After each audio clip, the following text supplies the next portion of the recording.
Hey, as a proud Bama hater, I'm just glad it ain't Bama. What's up, everybody? It's your boy, Mr. Dugai, coming at y'all with another episode of Dropping Dimes with Mr. Dugai. And today I'm going to preview and predict Saturday afternoon's playoff matchup as you have the Penn State Nittany Lions hosting the SMU Mustangs. Before I get into this video, man, for anyone, if you want to drop a dollar on the Cash App, my Cash App information is down in the description box. Also, my social media information is down in the description box. Also, I co-host a sports talk radio show every Sunday morning. That information is down in the description box. If you're a subscriber to the channel, greatly appreciate the love and support. If you're new to the channel, welcome. Make sure you subscribe, hit the bell notification button, like the video, and share it with your folks. Penn State versus SMU, man. First off, looking at SMU, they got in. Shout out to them. They got in, man. Obviously, there was a lot of debate between them and Alabama, but they got in, man. They did. Obviously, if they'd have beat Clemson, they'd have got in. But if they lost, they had to lose close, man. And in that ACC championship game, they was getting smacked around by Clemson, man.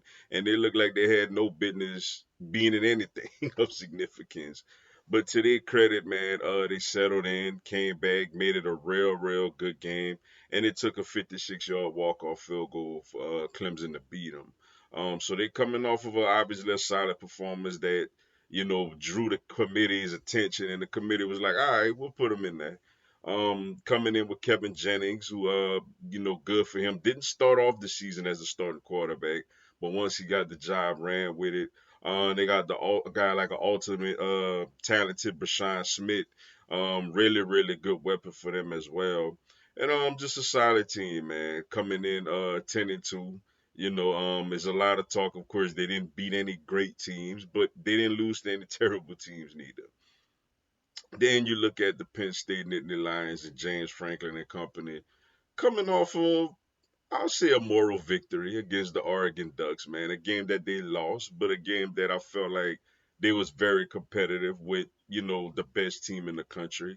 Lost that game, I think, by 8 points or whatever. But led by Drew Allard, the quarterback, Singleton in the backfield, Tyler Warren, who is the all-world tight end, and of course the all-world D lineman, Abdul Carter.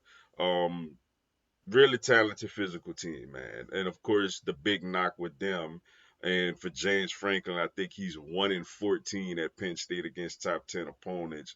And I think he's lost 10 straight. So that's the big knock on them, man. They beat everybody they supposed to beat. They're not one of them teams that get tripped up. But when they go up against a big dog, though, they usually don't win. So there you have it. And for the SMU is technically not a top 10 team. So we're gonna see what happens, man. Keys to the victory, man, for SMU. They gotta start fast. I think SMU has to get out to a very fast start. Jump on Penn State like 14, 17, nothing or something like that. And if they do that, obviously a mountain of pressure will go to Penn State's way. And I don't know if they quite got the offense to like come from behind like that. So I think for SMU is getting off to a really fast start. And for Penn State, the opposite, get off to a good start. If Penn State, could come out there and run the football, get the crowd involved, I think they'll have a good shot to win at home. As far as my predictions, man, I'm gonna say a couple of things based on that. I do think Penn State at home will win this game. I think they're just the more physically talented team. But not trying to conflict my predictions, but to be honest, I actually had a dream last night that SMU won this game for whatever it's worth. I believe logically that Penn State will win this game because, like I said, I think they're just more physical. I think they're more talented, and it's not a top 10 opponent. But for whatever reason, man, I had a dream that SMU went into Happy Valley and got it done. So I'm curious to see what happens. Is my logic right, or is the dream that I had right? So I'm curious to see what happened. But with that being said, man, that's all I got for y'all today. Appreciate y'all checking out the video. Hit the like button for your boy. Give me a subscribe. I have LSU, NCAA, and content on my other teams throughout the year. Y'all have a blessed one. Go Tigers.